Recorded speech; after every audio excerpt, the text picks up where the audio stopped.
بسم اللہ الرحمن الرحیم اللہ نور السماوات والارض مثل نوره كمشكاة فيها مصباح المصباح في زجاجة الزجاجة كأنها كوكب دري يوقد من شجرة مباركة زيتونة لا شرقية ولا غربية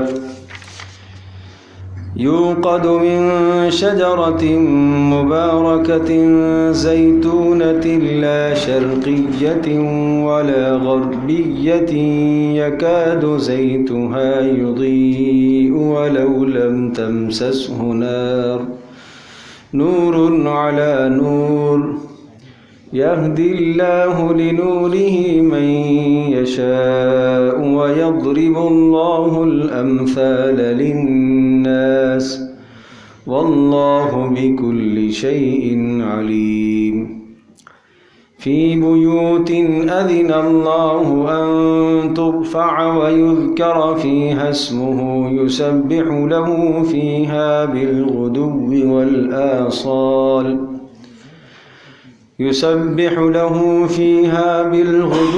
والآصال رجال لا تلهيهم تجارة ولا بيع عن ذكر الله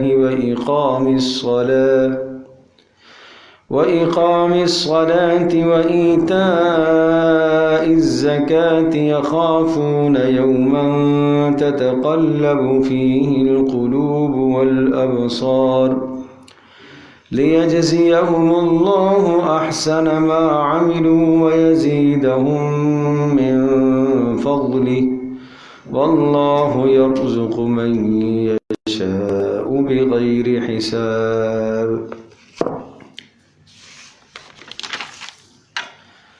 اللہ نور السماوات والارض مثل نوره كمشكاة فيها مصباح. سورۃ النور آیت نمبر 35 ہے. اس آیت مقدسہ سے پہلے اللہ تبارک و تعالی نے انسداد فواحش اور بے حیائی کے روک تھام کے لیے احکامات کو ذکر فرمایا تھا، اور اسی طرح سے وہ احکامات کہ جن احکامات پر عمل کر کے معاشرے کو نیک اور پاک دامن بنایا جا سکتا ہے. مثلاً کسی دوسرے کے گھر میں داخل ہونے سے پہلے اجازت طلب کر لی جائے، اور وجہ یہ ہے کہ تاکہ بلا اجازت داخل ہونے سے اندر غیر محرم پر نگاہ پڑ سکتی ہے، تاکہ اس نگاہ سے اپنے آپ کو بچایا جائے، اور جب غیر محرم پر نگاہ پڑے گی تو ممکن ہے وہ موجب فتنہ بن جائے. اسی طرح سے حکم آیا تھا غض بصر کا کہ مردوں کو حکم ہے کہ وہ اپنی نگاہوں کی شرمگاہوں کی حفاظت کریں، عورتوں کو حکم ہے کہ وہ بھی اپنی نگاہوں شرمگاہوں عزتوں کی حفاظت کریں. پھر عورتوں کو خاص طور پر حکم تھا وَلَا يُبْدِينَ زِينَتَهُنَّ إِلَّا مَا ظَهَرَ مِنْهَا، اپنی زیب و زینت کو بالکل ظاہر نہ کیا کریں، ہاں اپنے محرموں کے سوا کسی کے سامنے اپنے چہرے کو اپنے گریبان کو نہ کھولا کرے. وَلْيَضْرِبْنَ بِخُمُرِهِنَّ عَلَى جُيُوبِهِنَّ، اور عام طور پر اپنے گریبانوں پر چادروں کو ڈالا رکھا کرے تاکہ گریبان کا کوئی حصہ بھی نظر نہ آئے، زینت کے اعضاء خوبصورتی کے اعضاء نظر نہ آئیں. اور اسی طرح سے وہ محارم رشتے کہ جن رشتوں سے عورت کو پردہ نہیں ہے ان کا بیان تھا. وَلَا يَضْرِبْنَ بِأَرْجُلِهِنَّ لِيُعْلَمَ مَا يُخْفِينَ مِنْ زِينَتِهِنَّ، اور عورتوں کو چلنے کا انداز سکھایا گیا کہ چلنے میں پاؤں زور زور سے زمین پر نہ مارا کرے کہ جس کی وجہ سے ان کے جسم میں جو زیور اندر چھپا ہوا ہے پوشیدہ ہے اس زیور کے بجنے کی آواز بھی نہ آئے. اور اگر ان گناہوں میں سے کوئی گناہ ہو جاتا ہے تو توبہ کر لینی چاہیے. اور وَأَنكِحُوا پھر ایک حکم یہ آیا تھا کہ انسداد فواحش، بے حیائی کو روک تھام کرنے کا ایک مؤثر ترین ذریعہ یہ ہے کہ بے نکاحوں کے نکاح کراؤ۔ معاشرے کے اندر جو بے نکاح لوگ ہیں، چاہے وہ مرد ہوں چاہے عورتیں ہوں، ان کو ازدواجی زندگی سے منسلک کرے تاکہ اس قسم کی بے حیائیاں اور اس قسم کی خرافات اور رسومات اور اس قسم کی چیزیں معاشرے میں کم سے کم ہوں۔ اور جب تک ازدواجی زندگی سے منسلک ہونے کی استطاعت اگر کسی کے پاس نہیں ہے، گنجائش نہیں ہے، وَلْيَسْتَعْفِفِ الَّذِينَ لَا يَجِدُونَ نِكَاحًا، تو وہ پھر پاک دامن بن کر رہیں، یعنی عفت اور عافیت اور پاک دامنی کی زندگی گزاریں، روزے رکھ کر اپنے آپ کو پاک دامن بنانے کی کوشش کریں۔ اور پھر یہ بھی حکم تھا وَآتُوهُم مِّن مَّالِ اللَّهِ الَّذِي آتَاكُمْ، اللہ تبارک تعالیٰ نے جو تمہیں مال عطا کیا ہے، اس مال کے ذریعے سے اپنے معاشرے میں جو غرباء لوگ ہیں اور محتاج ہیں ان کی مدد کرو تاکہ ان کی ضروریات پوری ہو سکے۔ یہ ساری باتیں ذکر کرنے کے بعد اب دو مثالیں آ رہی ہیں، اور یہ دو مثالیں بلکہ یوں سمجھ لیجئے کہ جو اللہ نور السماوات یہ رکوع ہے، اس رکوع میں تین بڑی اہم بنیادی باتیں۔ وہ تین باتیں کیا ہیں؟ آپ کو یاد ہوگا کہ سورہ نور کے شروع میں ہم بتا چکے ہیں کہ معاشرے کے اندر سے بے حیائی کو اور زنا کو اور تہمت زنا کو اور اس قسم کی بے حیائیوں کو ختم کرنا ضروری ہے، اور اگر ان چیزوں کو ختم نہیں کیا جائے گا تو لوگوں کی عزتیں محفوظ نہیں رہ سکیں گی۔ جیسے مال کا تحفظ ضروری ہے، اسی طرح سے عزت کا تحفظ بھی، خاندانوں کا تحفظ بھی ضروری ہے۔ تو اس کے لیے ضروری ہے کہ معاشرے کو پاک دامن کیا جائے۔ اب مثال دے کر سمجھایا جا رہا ہے کہ منافقوں کی مثال معاشرے میں کیسی ہے اور مومنوں کی مثال معاشرے میں کیسی ہے۔ ایک مثال دی گئی اہل ایمان کی جو ایمان میں مخلص ہیں، پکے ہیں، اللہ نور السماوات والارض سے مثال ان لوگوں کی ہے جن کے دلوں میں اللہ کی محبت ہے، اللہ کی معرفت ہے، آخرت کا خوف ہے، تو ان کی مثال ہے۔ اور والذین کفروا اعمالهم کسراب بقیعۃ سے پھر ان لوگوں کی مثال ہے کہ جو معاشرے کے اندر رہتے تو ہیں لیکن ان کے دل اللہ کی محبت سے خالی ہیں، رسول پاک صلی اللہ علیہ وسلم کی محبت سے خالی ہیں، اور آخرت کا خوف ان کے دلوں کے اندر موجود نہیں ہے، پھر ان لوگوں کے اعمال کی ایک مثال ہے۔ تو ایک بات تو گویا کہ اس رکوع کے اندر یہ ہو گئی کہ نصیحت کا دامن نہیں چھوڑنا چاہیے، آخر دم تک نصیحت تو کرتے رہنا چاہیے۔ کسی بھی موقع پر آدمی تھک کر عاجز آ جائے کہ نہیں بھائی اب مجھے بات نہیں کرنی، اب مجھے نصیحت نہیں کرنی، نہیں ان کی اصلاح ہو رہی ہے، نہیں۔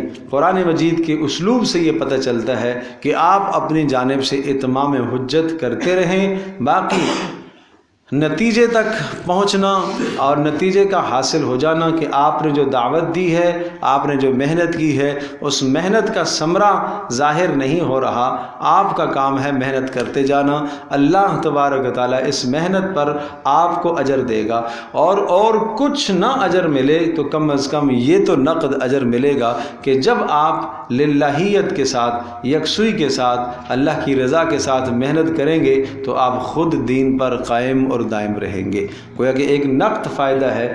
اپنے آپ کو دین پر قائم اور دائم رکھنے کے لیے ضروری ہے کہ آپ خیر کی باتیں لوگوں کو بتاتے رہیں، نصیحت کرتے رہیں، بالآخر انسان کے اپنے قلب پر بھی وہ نصیحت لگتی ہے، اثر انداز ہو جاتی ہے۔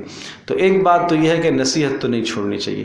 دوسری بات یہ ہے کہ ایک مثال کے ذریعے سے مخلص اور منافق میں فرق کیا گیا، اور تیسری بات یہ ہے کہ اس جہان کے اندر منافق لوگ جو ہے وہ اہل ایمان کے ساتھ مل کر دنیا کے منافع حاصل کر لیتے ہیں، وہ یہ خوش نہ ہوں کہ جس طرح سے دنیا میں مومن کے ساتھ مل کر وہ منافع حاصل کر لیتے ہیں، مال غنیمت بھی لے لیتے ہیں اور مردم شماری میں اپنے آپ کو مسلمان شمار کر لیتے ہیں، آخرت میں اللہ کے عذاب سے وہ نہیں بچ سکیں گے۔ آخرت میں صرف عمل ہی کام آئے گا، صرف نام کافی نہیں ہے، وہاں انسان کے اعمال دیکھے جائیں گے۔ تو ایک بڑی خوبصورت مثال ذکر فرمائی ہے اللہ تبارک تعالیٰ نے ایمان والے کے دل کی مثال۔ ترجمہ پہلے ملاحظہ ہوئی ہے پھر میں سمجھاتا ہوں۔ اللہ نور السماوات والارض، اللہ تبارک تعالیٰ آسمانوں اور زمینوں کا نور ہے۔ اللہ تبارک تعالیٰ آسمانوں اور زمینوں کو روشن کرنے والا ہے، منور کرنے والا ہے۔ آیا تھا دعا آئی تھی بنانے کے لیے، آئیے موری عبداللہ نے بھیجی۔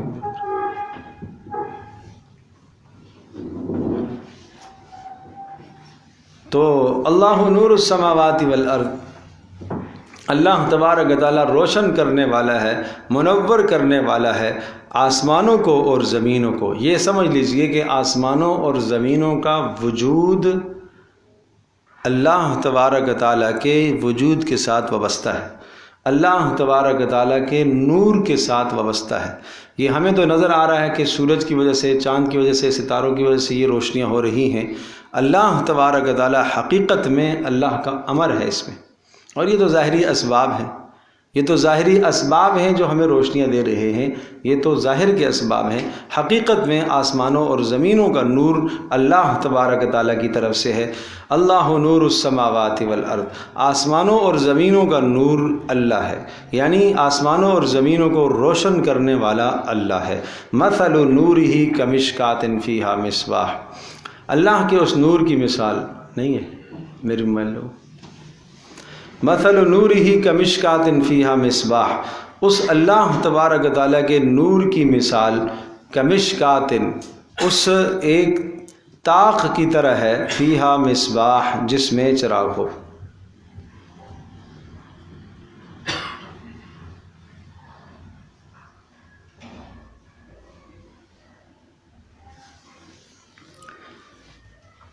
کمشکات فیہا مصباح، اللہ کے اس نور کی مثال کس کی طرح ہے؟ ایک طاق کی طرح ہے۔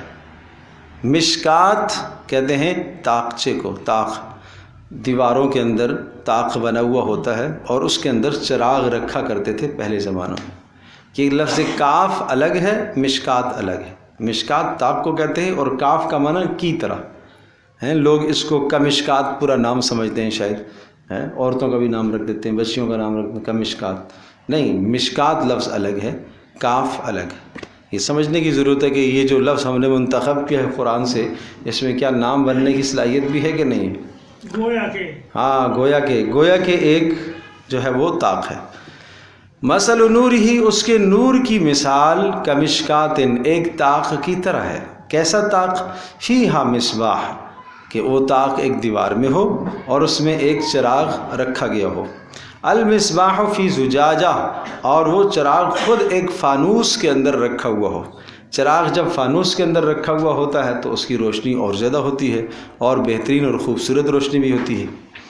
الزجاجۃ کأنہا کوکب دری، اور وہ زجاجہ، وہ فانوس کیسا خوبصورت، کیسا چمکدار، اس طرح سے چمکدار ہے، کأنہا کوکب دری، ایسا لگتا ہے جیسا کہ ایک چمکدار ستارہ ہے،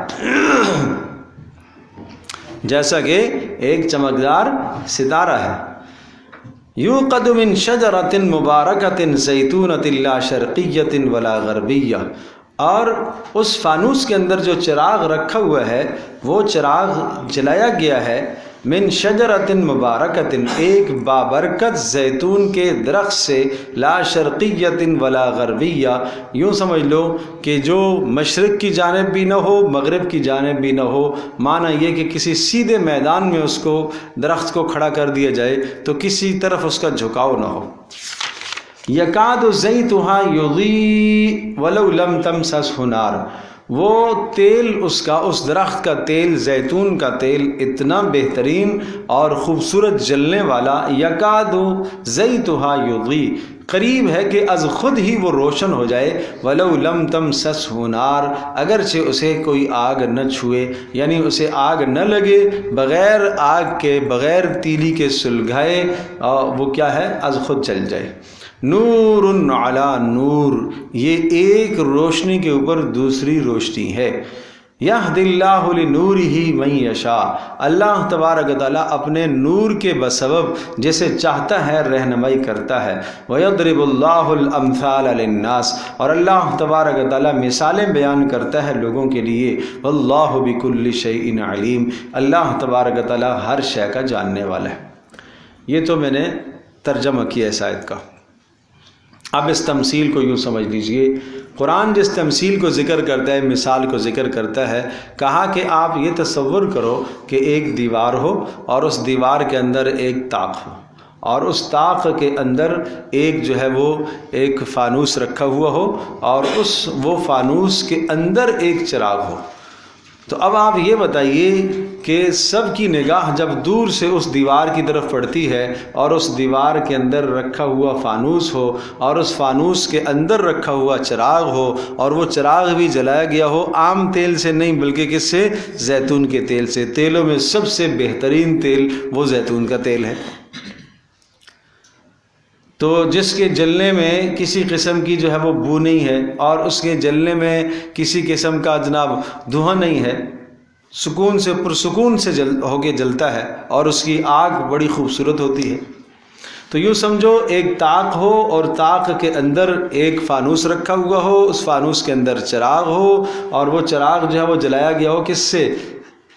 زیتون کے تیل سے، اور زیتون کے تیل سے جلایا گیا ہو، اور اس چراغ کی روشنی اس طرح سے ٹمٹماتی ہوئی روشنی نظر آئے کہ نہ دائیں طرف مائل ہو نہ بائیں طرف۔ جب ہوا ہوتی ہے تو ایک طرف ہوا اس روشنی کا جھکاؤ ہو جاتا ہے، اس آگ کا جھکاؤ ہو جاتا ہے، اور یوں سمجھے کہ اس کے اندر جو دھاگا فتیلہ ڈالا گیا ہے اس کا جھکاؤ ایک طرف ہو جاتا ہے ہواؤں کی وجہ سے، تو وہ بالکل سیدھا فتیلہ جل رہا ہو۔ تو اب آپ بتاؤ کہ وہ کتنا خوبصورت لگے گا، کتنا بہترین لگے گا۔ فرمایا یہی مثال اس مومن کے دل کی سی بھی ہے، کہ آپ ایک دیوار تصور کریں، مومن کا جسم، پھر اس جسد کے اندر آپ ایک تصور کریں طاقچہ ہو، اور وہ خاص حصہ ہے جہاں دل ہے، پھر اس دل کی مثال فانوس کی سی ہے، وہ خود خوبصورت، پھر اس کے اندر ایمان کا چراغ اللہ پاک نے جلایا ہو۔ جیسے وہ جو دنیا کا چراغ زیتون کا ہم نے آپ کو بتلایا ہے کہ وہ اس قدر بہترین چراغ ہے کہ زیتون کے تیل کے قریب آگ جاتی ہے تو وہ خود جل جاتا ہے، مثال کے طور پر، یعنی ایسا لگتا ہے جیسے از خود روشن ہو جائے گا، چمکتا ہوا تیل ہوتا ہے۔ وَلَوْ لَمْ يَمْسَسْهُ نَارٌ، اگرچہ اسے آگ کی تیلی نہ بھی دکھائی جائے، آگ اس کے قریب نہ بھی کی جائے، از خود وہ ایسا لگتا ہے جیسے جل اٹھے گا۔ بالکل اسی طرح سے اب سنیے گا، جس شخص کا دل صحیح ہوتا ہے، فطرت سلیمہ جس کے پاس موجود ہوتی ہے، جس کے دل میں فتنہ نہیں ہوتا، جس کے دل میں چور نہیں ہوتا، جس کے دل میں دھوکہ نہیں ہوتا، جس کے دل میں فراڈ نہیں ہوتا، تو اس کے دل کے اندر سب سے پہلی اور بنیادی چیز کیا ہے؟ اللہ نے اپنی معرفت کا نور اس کے سینے میں رکھا ہوا ہے۔ اور اس کو اگر آپ اس کے ساتھ جوڑیں عہد الست کے ساتھ، کہ اللہ تبارک و تعالیٰ نے جب عہد لیا تھا کہ بتاؤ میں تمہارا رب ہوں کہ نہیں، تو سب نے کہا تھا اللہ تو ہمارا رب ہے، تو وہ نور اللہ نے اس کے سینے میں رکھا ہوا ہے، گویا کہ چراغ جل رہا ہے۔ وہ چراغ کیا ہو رہا ہے؟ جل رہا ہے۔ اب اس جلتے ہوئے چراغ کو اگر یہ کفر سے، یہ شرک سے، یہ نفاق سے، یہ دنیا کی گندگیوں سے اگر اس چراغ کو مٹا دیتا ہے، بجھا دیتا ہے، تو اس کا اپنا نقصان۔ تیل تو اندر موجود ہے، اور دنیا کے تیلوں میں سے سب سے قیمتی تیل زیتون کا وہ اس کے پاس موجود ہے، اسی طرح سے ایمان اس کے پاس موجود ہے۔ ذرا سی اس کے اندر اس کو حرارت اور اس کو ذرا سا اس کو پیٹرول ملے تو یہ جل جائے گا، اور پیٹرول کیا ہے؟ وحی کا نور۔ جیسے ہی یہ قرآن کی بات سنے گا، حدیث کی بات سنے گا، فوراً اس کا دل اسے کیا کرے گا؟ قبول کرے گا، اور اس کی زندگی کیا بدلنا شروع ہو جائے گی۔ دیکھتے نہیں ہیں بہت لوگ ایسے ہوتے ہیں، بہت جلدی دل بدلنا شروع ہو جاتا ہے۔ یہ فطرت کی طرف اشارہ ہوتا ہے، بہت فطرت کے قریب ہوتے ہیں۔ بہت جلد دل بدلنا شروع ہو جاتا ہے۔ تو فرمایا مومن کی مثال ایسی ہے، جیسی جیسی ہماری آیات اترتی ہیں اس کے پاس اندر کیا ہے، وہ ایمانی نور پیدائشی طور پر کیا ہے اس کے پاس موجود ہے۔ جیسے جیسے اوپر سے نور اترتا ہے اور اس کے لیے جناب مواد اترتا ہے، اس نور کو تیز کرنے کا، جلا بخشنے کا جیسے ہی مواد آتا ہے، وہ مواد کیا ہے، وحی کی صورت میں آیات آتی ہیں، تو اس کا ایمان کیا ہوتا ہے، بڑھنا شروع ہوتا ہے، بڑھتا چلا جاتا ہے، بڑھتا چلا جاتا ہے۔ یہ مثال کس کی ہو گئی، مومن اور مخلص کی، کہ اس کے دل میں اللہ پاک نے کیا رکھا ہوا ہے، چراغ، ایمانی چراغ اس کے پاس ہے، اور جیسے ہی وہ قرآن سنے گا، نصیحت کی بات سنے گا، تو کیا ہوگا، وہ چراغ اور روشن ہوگا، اس کو اور تقویت ملے گی۔ لیکن مثال دوسرے شخص کی، منافق کی، کافر کی، کہ جس کے دل میں پہلے سے اندر کفر ہے، اور جب وہ مزید بات سنے گا اور حق کی مخالفت کرے گا اور نبی کی مخالفت کرے گا، اہل ایمان کی مخالفت کرے گا، اور اس ماحول کے ساتھ سورۃ النور کے ماحول کو آپ سمجھیں، اس ماحول کے ساتھ جوڑیں، جب وہ مزید اس معاشرے کے اندر بے حیائی کو فروغ دے گا اور پھیلائے گا، تو پہلے سے اس کے اندر کیا موجود ہے، کفر تو پہلے سے موجود ہے، نفاق تو پہلے سے موجود ہے، اور اس نفاق کے اوپر جب مزید اس نے اس قسم کے جرائم کیے تو نفاق اور کفر بڑھے گا یا کم ہوگا، بڑھے گا۔ تو پہلے سے اندھیرا اور مزید اور اندھیرا ہو گیا، تو اندھیرے کے اوپر اندھیرے آ گئے۔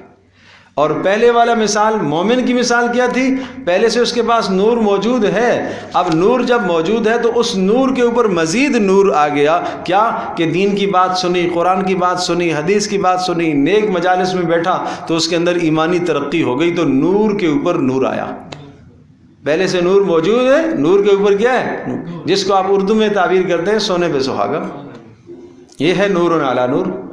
اور ادھر اس کی مثال کیا ہے کہ جس طرح سے پہلے سے اس کے پاس کفر موجود ہے، اور کفر موجود ہو اور اوپر سے مزید کیا آ جائے، اور حق کی مخالفت کرتا ہو اور دین کی مخالفت کرتا ہو، تو پھر کیا ہوتا ہے، اس کفر کو بولو اضافہ ہی ہوگا، سمجھے بھائی۔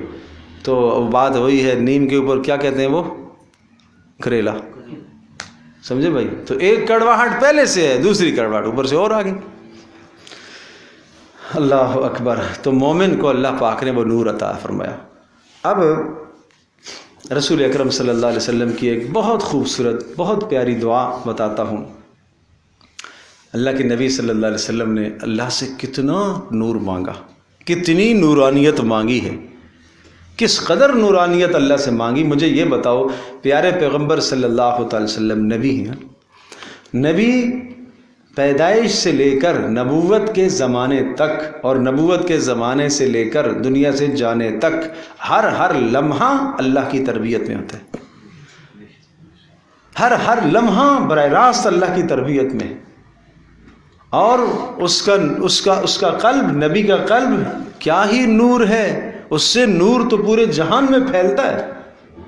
اور پیارے پیغمبر صلی اللہ تعالیٰ علیہ وسلم کے قلب اطہر سے جو نور پھیلا، اور آج میں اور آپ اسی نور کی برکت سے بیٹھے ہوئے، اتنا نور ہونے کے باوجود بھی اللہ سے کتنا مانگ رہے ہیں، کتنا اللہ سے مانگ رہے ہیں۔ یہ دعا یاد رکھنے کی ہے۔ رسول اکرم صلی اللہ تعالی علیہ وسلم اس دعا کو تہجد کے وقت اہتمام سے پڑھا کرتے تھے۔ حضرت عبداللہ ابن عباس رضی اللہ تعالی عنہما بیان کرتے ہیں کہ ایک مرتبہ میں نے میمونہ رضی اللہ تعالی عنہا کے یہاں رات گزاری۔ بڑی اہم بات ہے، سننے کی ہے، بڑوں کے لیے بھی، بچوں کے لیے بھی، ماؤں کے لیے بھی، یہ تینوں طبقوں کے لیے بڑی نصیحتیں اس میں۔ عبداللہ ابن عباس مکہ میں رہائش پذیر تھے، والد عباس آپ علیہ السلام کے چچا وہ مکہ میں ہی تھے۔ آپ علیہ السلام ہجرت کر کے مدینہ تشریف لے گئے، اور ان کا ابھی بچپنا تھا، یہ کوئی بڑی عمر کے نہیں تھے، بچپن ہی تھا، 10-11 سال کی عمر میں تھے۔ تو مکہ مکرمہ سے سفر کر کے مدینہ طیبہ صرف اور صرف رسول اللہ صلی اللہ علیہ وسلم کی رات دیکھنے کے لیے آ رہے ہیں کہ آپ رات کو کیا کرتے ہیں۔ آپ شوق دیکھ رہے ہیں، اس بچے کا شوق آپ دیکھ رہے ہیں کہ صرف اور صرف کیا کرنے آ رہے ہیں، رسول اللہ صلی اللہ علیہ وسلم کے رات کے اعمال دیکھنے کے لیے آئے۔ کہتے ہیں میں وہاں پہنچا تو اللہ تبارک تعالیٰ کی طرف سے حسن اتفاق یہ ہوا کہ اس دن رسول اللہ صلی اللہ علیہ وسلم کو قیام کرنا تھا اپنی زوجہ محترمہ حضرت میمونہ رضی اللہ تعالیٰ عنہا کے گھر، اور میمونہ عبداللہ بن عباس کی خالہ تھی۔ مجھے اور سہولت ہو گئی، کسی اور کا گھر ہوتا تو ذرا مشکل تھا، خالہ کا گھر ہے تو اور سہولت ہو گئی، خوش بھی ہوا۔ اب میں دیکھنا چاہا کہ رات کو کیا ہوتا ہے، آپ علیہ السلام کیا اعمال کرتے ہیں، تو میں نے اپنی خالہ میمونہ سے کہا مجھے بھی جو ہے رات کو جگا دیجیے گا۔ خالہ نے بستر اس طرح سے لگائے کہ پیارے پیغمبر صلی اللہ علیہ وسلم کا بستر مبارک پھر برابر میں حضرت میمونہ کا، اور سر کی طرف اس طرح سے کر کے میرا بستر لگایا۔ اب میں تلاش میں ہوں، دیکھوں گا، اور خالہ کو میں نے کہا مجھے اٹھانا ہے، ایسا نہ میں نہ بیدار ہوں۔ تو رسول پاک صلی اللہ تعالیٰ علیہ وسلم رات کو اٹھے تو میں خود بیدار ہو گیا۔ جب شوق ہوتا ہے اور طلب ہوتی ہے تو اللہ اسباب بناتا ہے۔ تو کہنے لگے رات کو اٹھے، قضائے حاجت سے فارغ ہو کر اپنا چہرہ اور دونوں ہاتھ دھوئے، اللہ اکبر۔ تو پھر سو گئے، پھر آپ نیند سے بیدار ہوئے، مشکیزے کے پاس آئے، اس کا بند کھولا، وضو فرمایا، نہ زیادہ پانی بہایا اور نہ بہت تھوڑا بلکہ مکمل وضو فرمایا، پھر نماز پڑھنے لگے۔ پھر میں آہستہ سے اٹھا، کیونکہ یہ مجھے پسند نہیں تھا کہ رسول پاک صلی اللہ علیہ وسلم کو یہ محسوس ہو کہ میں ان کے عمل کو دیکھ رہا ہوں، یہ ذرا اچھا نہیں لگ رہا تھا۔ پھر آپ علیہ السلام نماز میں کھڑے ہوئے۔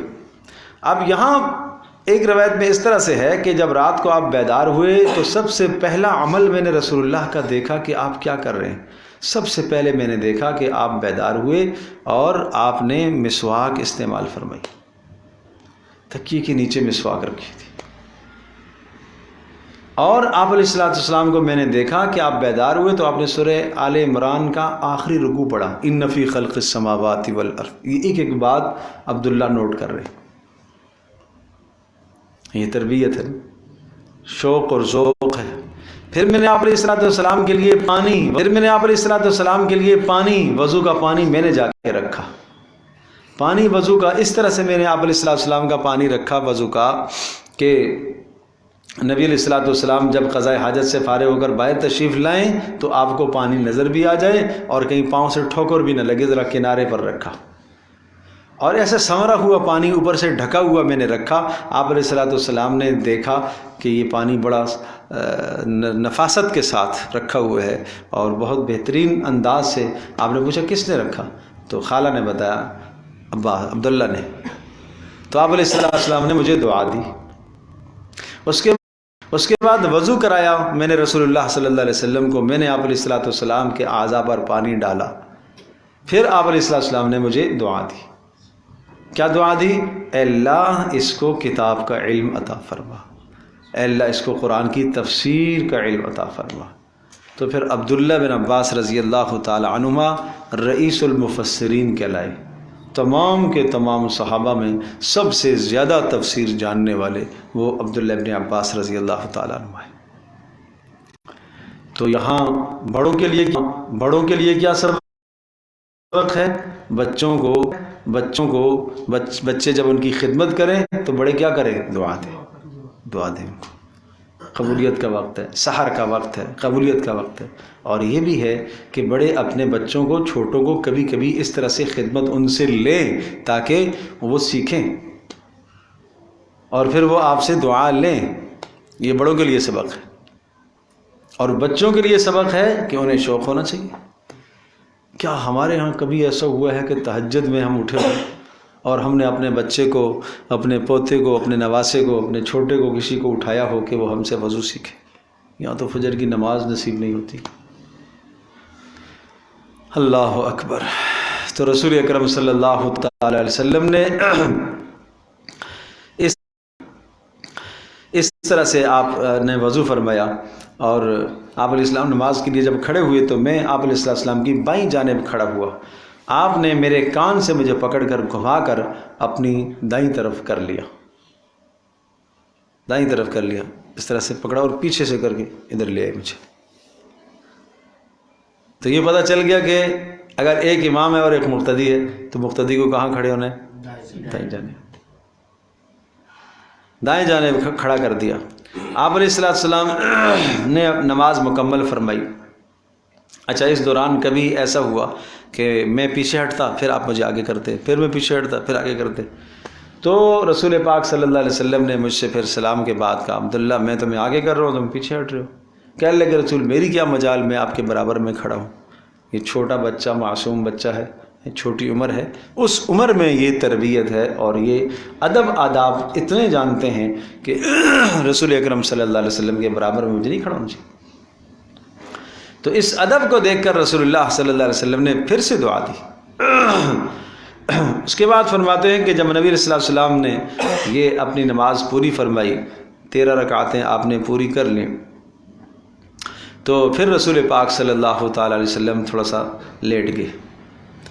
تو 8 رکعتیں نفل ادا فرمایا کرتے تھے، اور اس کے بعد جب صبح صادق کا وقت ہو جاتا تو 2 سنتیں پڑھ لیتے. 2 سنتیں پڑھ کے پھر استراحت تھوڑی سی کر لیا کرتے تھے کہ رات دیر تک قیام ہوتا تھا. تو اول وقت میں یہ 2 سنتیں پڑھ کے پھر تھوڑا سا استراحت فرماتے تھے، اس کے بعد جو ہے نماز کے لیے تشریف لے جاتے. تو گویا کہ 8 رکعتیں وہ ہو گئیں نماز نفل کی، اور اس کے بعد 3 وطر بھی ہو گئے اور 2 سنتیں وہ ہو گئیں. تو اس طرح سے فرمایا کہ پھر آپ علیہ السلام لیٹ گئے یہاں تک کہ سانسوں کی آواز آنے لگی، اور جب آپ علیہ السلام سوتے تھے تو آپ کی سانس لینے کی آواز آیا کرتی تھی، زیادہ ہو جایا کرتی تھی. حضرت بلال رضی اللہ تعالی عنہ نے آ کے نماز کی اطلاع دی اور آپ کو جگایا.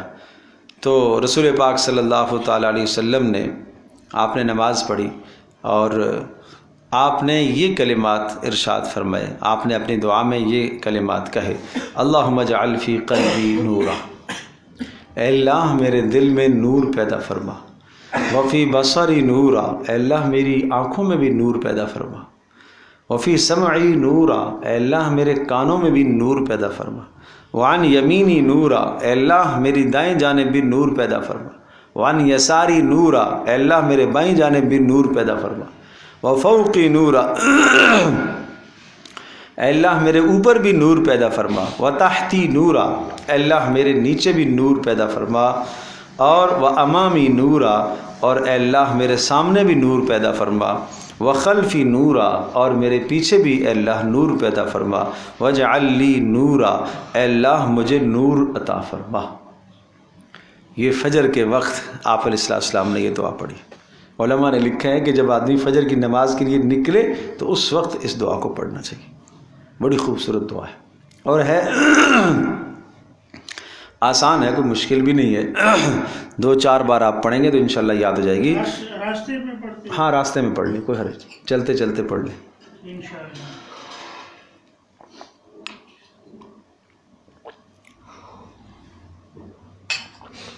تو اس کا اہتمام فرمائیں. سارے مرد حضرات بھی، خواتین سے بھی درخواست ہے وہ بھی اہتمام فرمائیں. اور چلو انہوں نے مسجد میں تو نہیں جانا، گھر میں نماز پڑھیں گی، تو جیسے ہی وضو سے فارغ ہو جائیں نماز کا ارادہ کریں تو پہلے اس دعا کو پڑھ لیا کریں. بہت پیاری دعا ہے اور اس دعا کو یاد کیجئے گا. یہ نورانیت طلب کرنے کی دعا ہے.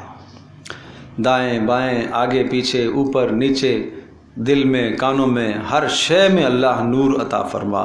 تو اس نور کا مطلب اے اللہ مجھے ایسی روشنی اور مجھے ایسی صلاحیت اور طاقت عطا فرما کہ میں اس نور کے ذریعے سے تیری مرضی کو پہچان سکوں. سمجھے بھائی؟ انسان جب اللہ کے قریب ہوتا ہے نا، حدیث میں آتا ہے بندہ میرے قریب ہوتا ہے کس سے؟ نوافل کے ذریعے سے. اور اتنا قریب ہو جاتا ہے، اتنا قریب ہو جاتا ہے، اتنا قریب ہو جاتا ہے کہ میں اس کی آنکھیں بن جاتا ہوں جس سے وہ دیکھتا ہے، اس کے کان بن جاتا ہوں جس سے وہ سنتا ہے، اس کی زبان بن جاتا ہوں جس سے وہ بولتا ہے، اس کے ہاتھ بن جاتا ہوں جس سے وہ پکڑتا ہے. اتنا قرب اللہ تعالیٰ عطا کرتے ہیں. اچھا یہ کیسے، کیا مطلب ہے؟ کبھی آپ نے دیکھا سنا ہوگا کسی آدمی پر اگر جن آ جائے تو وہ کہتے ہیں کہ جن بول رہے نا، یہ تو نہیں بول رہا. اب یہ کچھ نہیں کہہ رہا ہوتا، اس وقت وہی کہہ رہا ہے، بول رہا ہے، وہی کروا رہا ہے. جو اس کی حرکتیں وہ سب کی سب کون کروا رہا ہوتا ہے؟ اور جن اس کے اندر حلول کیے ہوئے ہوتا ہے. تو اللہ تبارک و تعالی جب کسی شخص سے محبت کرتا ہے تو اس کا ہر عمل اللہ کی مرضی میں فنا ہو جاتا ہے. دیکھیں وہ پاگل مجنون ہو گیا نا، وہ تو جن کی مرضی کے تابع ہے، لیکن یہاں اللہ سے جب تعلق نصیب ہو جاتا ہے تو اس کا ہر عمل اللہ کی مرضی کے مطابق ہوتا ہے. پھر اس کی آنکھ نافرمانی کی طرف نہیں اٹھتی، پھر اس کے کان نافرمانی کو نہیں سنتے، پھر اس کی زبان نافرمانی کو نہیں بولتی، پھر اس کے ہاتھ نافرمانی کو نہیں چھوتے، پھر اس کے پیر نافرمانی کی طرف نہیں جاتے، پھر اس کے دل کے اندر نافرمانی کی بات نہیں آتی. کیوں؟ اس لیے کہ اس کو اللہ نے نور عطا فرمایا، اس کو اللہ نے نورانیت عطا فرمائی ہے. اس ایمانی نور کی وجہ سے اب یہ گناہوں سے پیچھے رہتا ہے. اب یہ ہم وقت یہ تلاش کر رہا ہوتا ہے کہ میرا اللہ کس بات سے راضی ہے، یہ اللہ کی مرضی کو ڈھونڈ رہا ہوتا ہے. اللہ پاک ہم سب کو یہ سعادت عطا فرمائے بھائی. تو یہ دعا یاد کرنے کی ہے اور اسے خود بھی اہتمام سے پڑھیں، دوسروں کو بھی پڑھائیں. اب آگے اب رہی بات، بڑی اہم بات، کیا کیا جائے؟ بات گھوم کے وہیں آتی ہے، یہ نور حاصل کہاں سے ہوگا؟ اب آگے دیکھیں نا، خود قرآن کیا کہہ رہا ہے، یہ نور حاصل کہاں سے ہوگا؟ اللہ نور السماوات والارض. یہ پوری آیت بیان کرنے کے بعد آگے دیکھیے کیا ارشاد فرمایا، فی بیوت اذن اللہ ان ترفع. بھائی ایسے دنیا میں گھر موجود ہیں کہ اللہ کا حکم ہے کہ ان گھروں کو بلند کیا جائے اللہ کی یاد سے، یعنی مساجد کو بلند کیا جائے، اللہ کی یاد سے انہیں بلند کیا جائے. وَيُذْكَرَ فِيهَا اسْمُهُ، اور اس میں اللہ، ان مساجد میں اللہ کا نام بلند کیا جائے، ان مساجد میں اللہ کا نام لیا جائے. بھائی اللہ اکبر، اللہ کا نام لیا جائے. تو پتہ یہ چلا کہ یہ نور ہمیں حاصل ہوگا مسجد کے ماحول سے، اور مسجد کا ماحول جتنا جاندار ہوگا اور مسجد کے اندر جتنی محنت ہوگی، اس محنت کے اثرات پورے معاشرے پر پڑتے ہیں. یوں سمجھ لیجئے گا مسجد تمام کے تمام انوارات کا منبع ہے، مرکز ہے انوارات کا. سارے انوارات اور تجلیات مسجد میں اترتی ہے. جب باجماعت نماز ادا ہوتی ہے تو آپ کا کیا خیال ہے، کوئی کم نور ہے؟ اللہ کی طرف سے فرشتے اترتے ہیں جو ان نمازیوں کی دعاؤں پر آمین کہتے ہیں. غیر المغضوب علیہم ولا الضالین جب کہیں گے، اس کے بعد آمین کہیں گے تو ملائکہ کی آمین ساتھ شامل ہوتی ہے. تو جہاں نزول ملائکہ ہو وہاں کوئی کم رحمت ہے کیا؟ جہاں ہر وقت قرآن پڑھا جاتا ہو، جہاں قال اللہ قال الرسول کی صدائیں بلند ہوتی ہوں، اور جہاں مساجد جس قدر فعال ہوں اور مساجد میں محنت ہو، اس محنت کے اثرات محلے پر پڑتے ہیں. رسول اکرم صلی اللہ تعالیٰ علیہ وسلم کے زمانے کی مساجد کیسی تھی؟ آپ علیہ الصلوۃ والسلام کی مسجد صرف نماز کے لیے مرکز نہیں تھی، وہ ایک اسلامی مرکز ہے. اسلامی مدرسہ بھی وہاں پر موجود ہے. اصحاب صفہ کا مدرسہ بھی مسجد میں ہے. مسجد سے متعلقہ چبوترا ہے، اس کے اندر اصحاب صفہ پڑھتے ہیں. آج بہت سارے لوگوں کا یہ تصور ہے کہ مسجد مدرسہ ہمیں مدرسہ نہیں چاہیے، ہمیں مسجد چاہیے بس. اس کا مطلب کیا ہوا کہ آپ اپنی نئی نسل کو دیندار نہیں بنانا چاہتے. جب تک ذہنی تربیت نہیں ہوگی، یاد رکھیے گا ذہنی تربیت نہیں ہوگی. حضرت مولانا ابو الحسن ندوی رحمۃ اللہ علیہ بہت بڑا جملہ ارشاد فرمایا، ذہنی تربیت اگر نہ ہو تو آنے والی نسلیں، آپ کہتے ہو کہ نماز، تو یوں سمجھو کہ مساجد پر بھی پابندی لگ جائے گی پھر، سمجھے. اور آج ہم اسی ماحول سے گزر رہے ہیں اور یہی بھگت رہے ہیں اور یہی سن رہے ہیں روزانہ. اس مسجد کو گرایا جائے، ایک گر گئی تو پھر تو ہر ایک کا گرانا آسان، اس کو بھی گرایا جائے، نہیں یہ بھی ٹھیک نہیں ہے، یہ بھی ٹھیک نہیں ہے، یہ بھی ٹھیک نہیں ہے. اتنا طویل زمانہ جہاں اللہ کی بارگاہ میں سجدہ ہوتا رہا ہو، اللہ کی بندگی ہوتی رہی ہو، اور مسجد جو ایک بار بن جاتی ہے تو وہ قیامت تک مسجد مسجد ہی رہتی ہے. اس کو کسی قسم کے کسی اور کام میں استعمال کرنا جائز نہیں ہے. یہاں تک کہ اگر کسی علاقے کے اندر سے آبادی ختم ہو گئی، وہاں پہلے محلہ تھا، مسجد تھی، آبادی بالکل ختم ہو گئی، اب وہاں کوئی بندہ ہے ہی نہیں جو اس مسجد میں نماز پڑھے، تو تب بھی چار دیواری لگا کر اس جگہ کو چھوڑ دینے کا ہے. اس لیے کہ اب اس پر کوئی تعمیر دوسری نہیں کر سکتے ہو. یہ زمین سے لے کر آسمان تک یہ مسجد ہی ہے، اس پہ اوپر کوئی تعمیر نہیں ہو سکتی.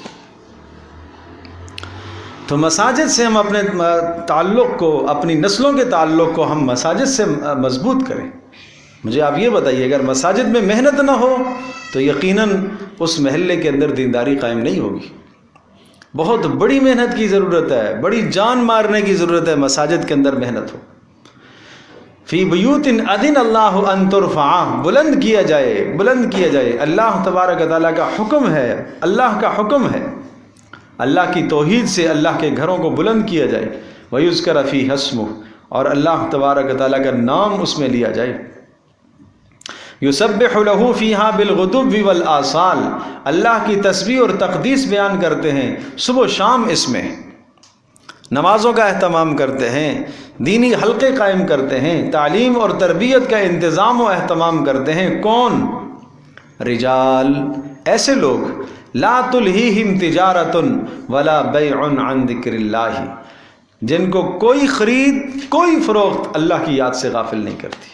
مساجد کو آباد کرنے والے کی نشانیاں یہ ہیں۔ نمبر 1، پہلی نشانی کیا ہے؟ لا تلہیہم تجارۃ ولا بیع عن ذکر اللہ، کہ کوئی چھوٹی تجارت، کوئی بڑی تجارت، کوئی خرید کوئی فروخت ان کو اللہ کی یاد سے غافل نہیں کرتا۔ جیسے ہی اذان ہوئی، نماز کا وقت آیا تو مسجد کی طرف متوجہ ہو گئے۔ جہاں دین کا حلقہ لگتا ہے، اپنے کام، اپنے کاروبار، اپنی سب چیزوں کے ہوتے ہوئے اس حلقے کے اندر، اس دینی مجلس کے اندر شریک ہوتے، اللہ کی یاد میں شریک ہوتے۔ وَإِقَامِ الصَّلَاةِ، دیکھو اللہ کا ذکر اور پھر خاص طور پر اقام الصلاۃ۔ تو یہاں صرف ذکر سے مراد نماز تو نہیں ہے نا، مسجد میں اور بھی بہت سارے اعمال ہیں کہ جن اعمال کے اندر شرکت کرنی چاہیے، اور تجارت اور کاروبار کی وجہ سے ان اعمال میں جڑنے کے لیے رکاوٹ تجارت نہیں بننی چاہیے۔ لا تلہیہم تجارت، ان کی تجارتیں ان کو نہیں روکتی، ان کو غافل نہیں کرتی، کس چیز سے؟ اللہ کی یاد سے۔ درس قرآن ہے، درس حدیث ہے، تعلیم کے حلقے ہیں، یہ کیا ہیں؟ یہ سب ذکر اللہ ہے نا۔ اور وَإِقَامِ الصَّلَاةِ، نماز کے قائم کرنے سے بھی انہیں تجارتیں ان کو غافل نہیں کرتی۔ وَإِيتَاءِ الزَّكَاةِ، اور زکوٰۃ کے ادا کرنے سے بھی ان کو جناب تجارتیں غافل نہیں کرتی۔ ایک آدمی کہے مجھے تو زکوٰۃ کے حساب کرنے کا ٹائم ہی نہیں ملتا بھائی، تو مطلب ہے کہ اس کو مال نے غافل کر دیا نا، کس سے؟ زکوٰۃ کی ادائیگی سے۔ یہ بڑی اہم چیز ہے۔ اور دوسری نشانی، یخافون یوما تتقلب فیہ القلوب والابصار، حجب اور تکبر ان میں نہیں ہے۔ یخافون، وہ ڈر رکھتے ہیں، یوما، اس دن سے، تتقلب فیہ القلوب والابصار، جس دن دل اور آنکھیں سب کے سب بے چین ہو جائیں گے۔ لیجزیہم اللہ احسن ما عملوا، اور ایسا کیوں ہے؟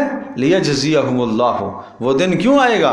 تاکہ اللہ تبارک و تعالیٰ ان کو بدلہ دے گا، احسن ما عملوا، جو انہوں نے اعمال کیے ان اعمال میں سے اچھے اعمال کا اللہ پاک ان کو بدلہ دے گا، بہترین بدلہ دے گا۔ وَيَزِيدَهُم مِّن فَضْلِهِ، اور اللہ تبارک و تعالیٰ ان کے فضل کو اور بڑھائے گا۔ وَاللَّهُ يَرْزُقُ مَن يَشَاءُ بِغَيْرِ حساب، اللہ تبارک و تعالیٰ جسے چاہتا ہے عطا کرتا ہے بغیر حساب، بے انتہا۔ بغیر حساب کا ترجمہ کیا ہے؟ بے انتہا، بہت بے انتہا۔ اللہ کے یہاں تو ہر شے کا حساب ہے، وہ ہمارے لیے حساب سے باہر ہے، اللہ نے اتنا دیا۔ یرزق، رزق، لہٰذا یہ لفظ رزق ہمیں بتا رہا ہے کہ تجارتوں کی وجہ سے اللہ کی یاد سے اور نماز سے اور اقامت صلاۃ اور اعطاء زکوٰۃ سے غافل نہ ہوا کرو۔ اللہ تبارک و تعالیٰ تمہارے لیے رزق کا ایسا انتظام کرے گا جہاں سے تمہیں گمان بھی نہیں۔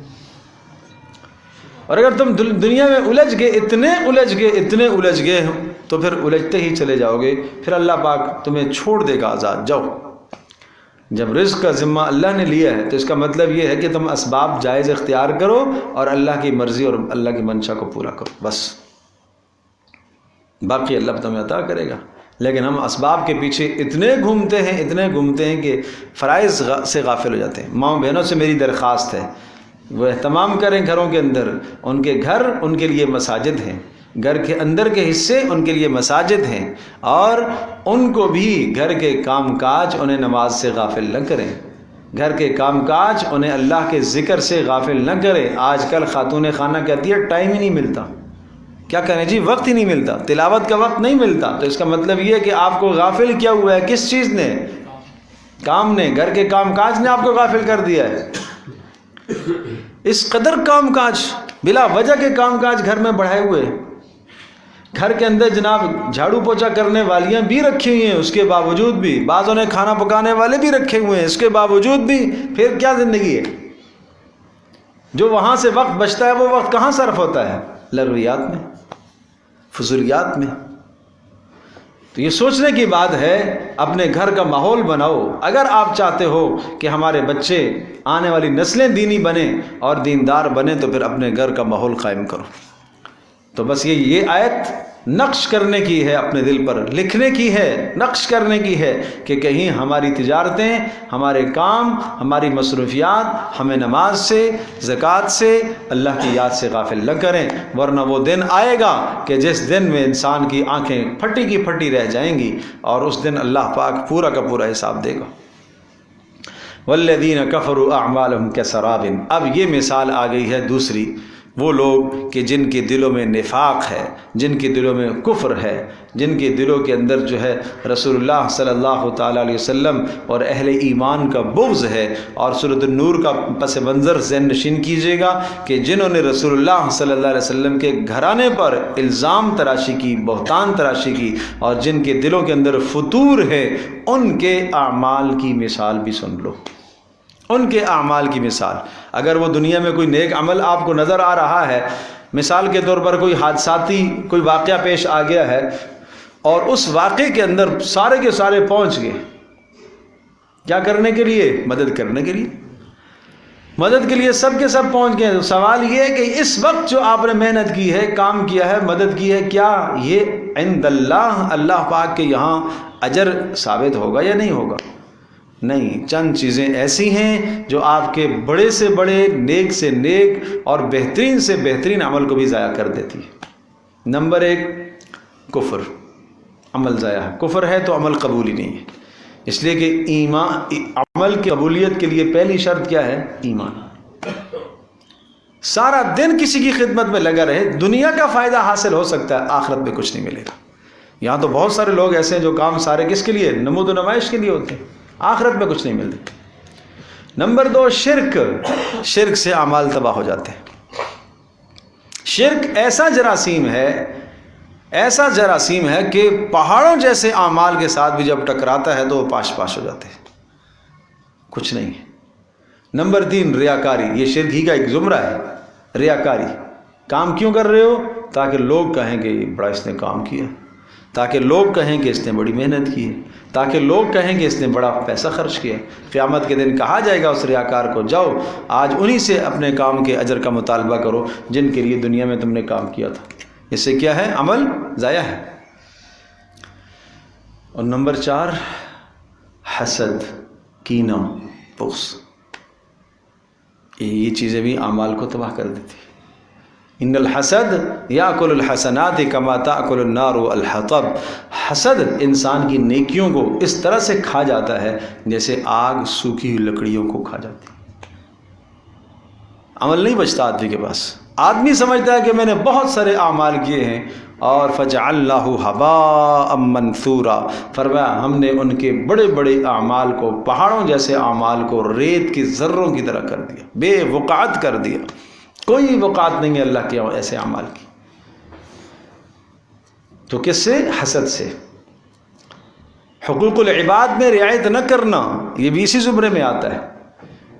ظاہر سی بات ہے کہ کسی کو ستایا ہے، کسی کا دل دکھایا ہے، قیامت کے دن حدیث میں آتا ہے، پوچھا گیا، آپ علیہ السلام نے پوچھا بتاؤ مفلس کون ہے؟ کہ اللہ کے رسول جس کے پاس مال پیسہ نہ ہوگا۔ نہیں نہیں، آخرت کا مخلص وہ ہے، آخرت کا مفلس غریب آدمی وہ ہے جو پہاڑوں جیسے اعمال لے کر آئے گا، لیکن کسی کو تھپڑ لگایا ہوگا، کسی کی غیبت کی ہوگی، کسی کو چغلخوری کی ہوگی، کسی کو جناب اس نے گالی دی ہوگی، کسی کی عزت پر حملہ کیا ہوگا، کسی کا مال لوٹا ہوگا۔ ایک آدمی آ کر کہے گا اس نے میری عزت پر حملہ کیا تھا، آج مجھے بدلہ دلوایا جائے، تو کیا ہوگا؟ اس کی نیکیاں اس کو دے دی جائیں گی، اور اس طرح سے کرتے کرتے ساری نیکیاں ختم ہو جائیں گی۔ پھر اس کے بعد پھر بھی بدلہ لینے والے، حق لینے والے باقی ہوں گے۔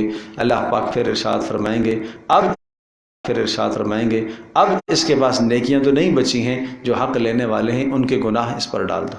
اب گناہ ڈلنا شروع ہو جائیں گے، جس طرح سے پہاڑوں جیسے اعمال لے کے آیا تھا نیک، اب پہاڑوں جیسے گناہ ہے، اور حکم ہوگا اس کو گھسیٹ کر جہنم میں لے جاؤ۔ یہ سب سے بڑا فقیر ہے آخرت کا۔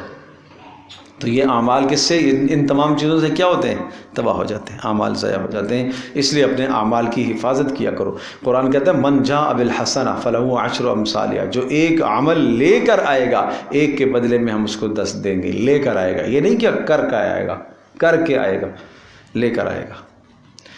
اب یہاں جو قرآن مثال دے رہا ہے دیکھیے، والذین کفروا اعمالہم، وہ لوگ جنہوں نے کفر کیا ان کے اعمال کی مثال کسراب بقیعۃ، کسراب چمکتے ہوئے ریت کی طرح، سراب کہتے ہیں چمکتے ہوئے ریت کی طرح، سراب کہتے ہیں چمکتا ہوا ریت، بقیعۃ ایک بڑے چٹیل صحرا میں چمکتا ہوا ریت دور سے آپ کو نظر آئے گا، یحسبہ الظمآن ماء، گمان کرے گا اس ریت کو الظمآن پیاسا آدمی، ماء پانی، اسے پانی گمان کرتا ہے، دور سے نظر آتا ہے جیسے نہر بہہ رہی ہے۔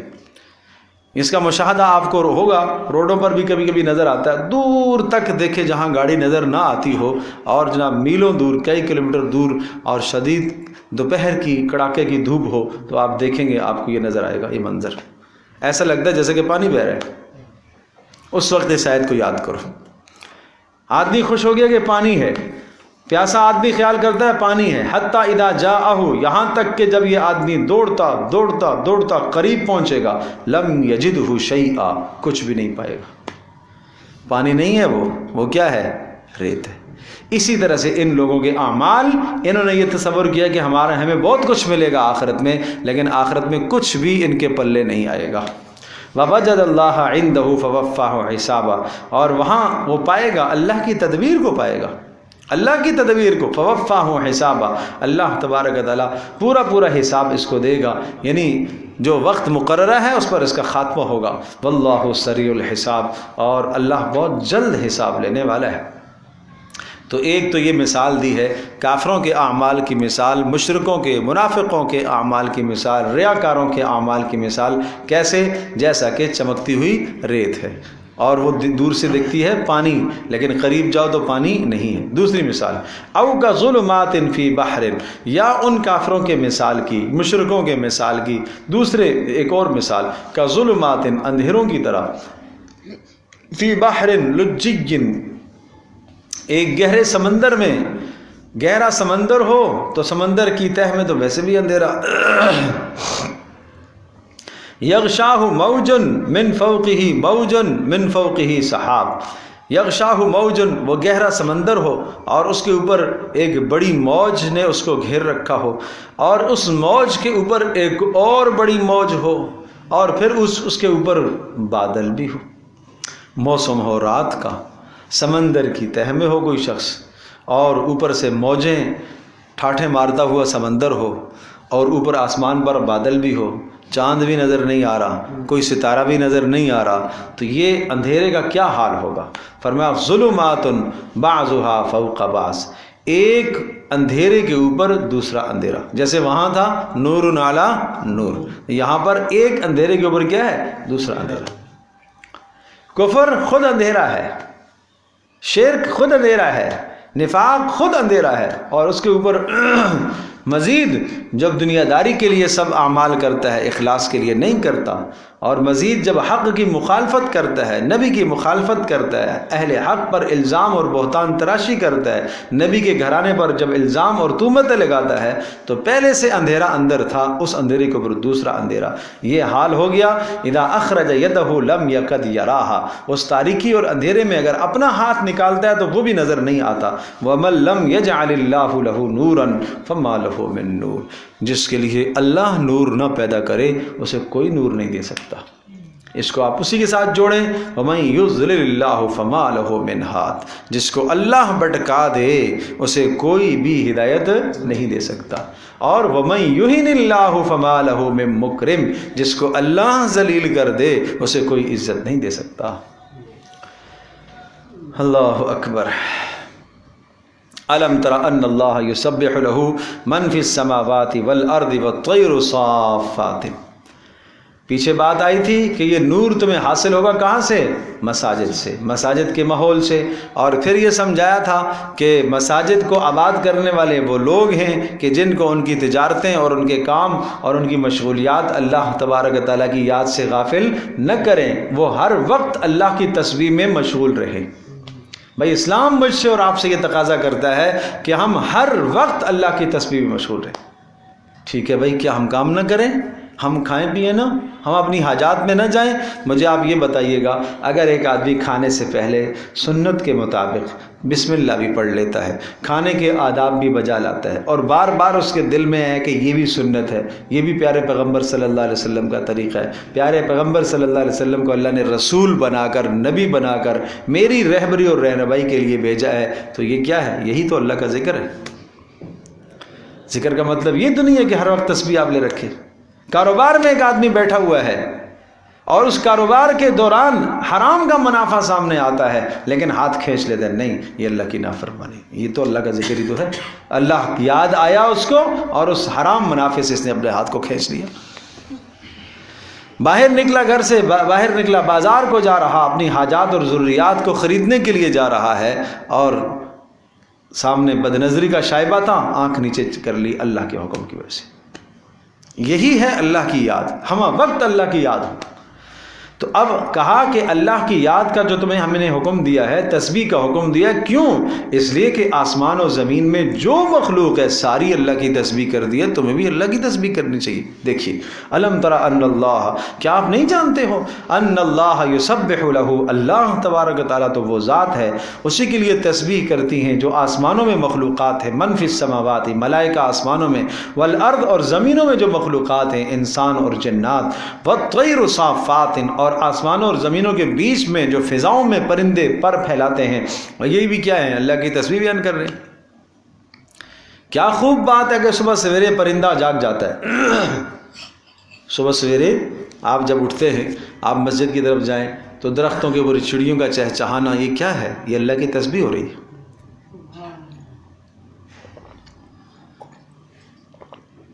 شام کو مغرب کے وقت آپ دیکھیں گے درختوں پر چڑیوں کا جمع ہو جانا اور چہچہانا، یہ کیا ہے؟ یہ اللہ کی تسبیح. تو پرندے بھی صبح سویرے اٹھ جاتے ہیں اور وہ بھی اللہ کی تسبیح کرتے ہیں. پھر غافل انسان اگر فجر کی نماز میں نہ اٹھے تو کتنا بڑا غافل.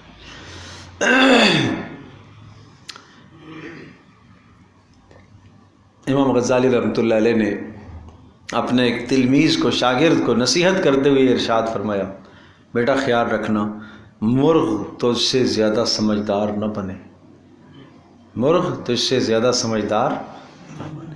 مطلب یہ تھا کہ آپ کو زیادہ سمجھدار ہونا چاہیے. وہ سویرے جاگتا ہے، وہ سویرے جاگتا ہے، صرف جاگتا نہیں ہے، جگاتا بھی ہے. تو آپ کو بھی سویرے جاگنا چاہیے، اور صرف جاگنا نہیں چاہیے، جگانا بھی چاہیے، ہے نا. رسول اللہ صلی اللہ علیہ وسلم نے کیا ارشاد فرمایا؟ رحم اللہ امرأن، اللہ رحم فرمائے اس شخص پر جو رات کو کسی پہر میں اٹھے، وضو کرے، نماز پڑھے، پھر اپنی گھر والی کو جگائے. فَإِنْ أَبَتْ، اگر گھر والی اٹھنے سے منع کرے، نہیں اٹھ رہی ہو، تو اس کے چہرے پر پانی کا ہلکا سا چھینٹا لگائے. سمجھے بھائی؟ لیکن اپنی ذمہ داری پر. تہجد کے لیے، جی تہجد کے لیے ترغیب ہے، یہ ترغیب ہے. اور اسی طرح سے فرمایا اللہ رحم فرمائے اس عورت پر بھی جو رات کے آخری سے، دیکھو اللہ کے نبی دعا دے رہے ہیں، اللہ کے نبی دعا دے رہے ہیں کہ جو رات کو اٹھے اور نماز پڑھے اور پھر اپنے شوہر کو جگائے، اور اگر وہ نہ جاگے تو اس پر پانی کا چھینٹا ڈالے. تو اس کا اہتمام کریں، تو جلدی سونے کا اہتمام ہوگا تو یہ بات بن جائے گی. اب جہاں سونے کا معمولی رات 1 بجے 2 بجے کا، وہ پھر کیا وہ یہ دعا کب حاصل کریں گے؟ چلو روز نہ صحیح تو کم از کم چھٹی والے دن، جس دن اطمینان ہے، آرام ہے، اس دن تو یہ دعا اللہ کے نبی کی حاصل کرو بھائی. پیارے پیغمبر صلی اللہ علیہ وسلم کی یہ زندگی تھی. رات کے آخری پہر میں آپ اٹھتے تھے، اور آپ علیہ السلام، آپ کا اپنا معمول تو بہت زیادہ قیام کا تھا، لیکن رات کو آخری وقت میں پھر اپنے ازواج کو آپ جگاتے تھے، اہتمام سے جگاتے تھے. تو اس لیے اس کا اہتمام اپنے گھروں میں بھی ہونا چاہیے، پیار محبت سے، لیکن اس میں سختی کرنے کی اجازت نہیں ہے. کہ اگر فرض پہ اٹھتی ہے یا فرض پڑھنے کے لیے اٹھتا ہے مرد، اور فجر کی نماز وہ پڑھتا ہے فرض سے یا پڑھتی ہے اہتمام کے ساتھ، تو پھر اگر وہ تہجد میں نہیں اٹھ پائے تو آپ سختی نہیں کریں اس کے لیے، لیکن نماز کے لیے تھوڑا سا سخت ہونا چاہیے آدمی کو، اس لیے کہ وہ فرض ہے۔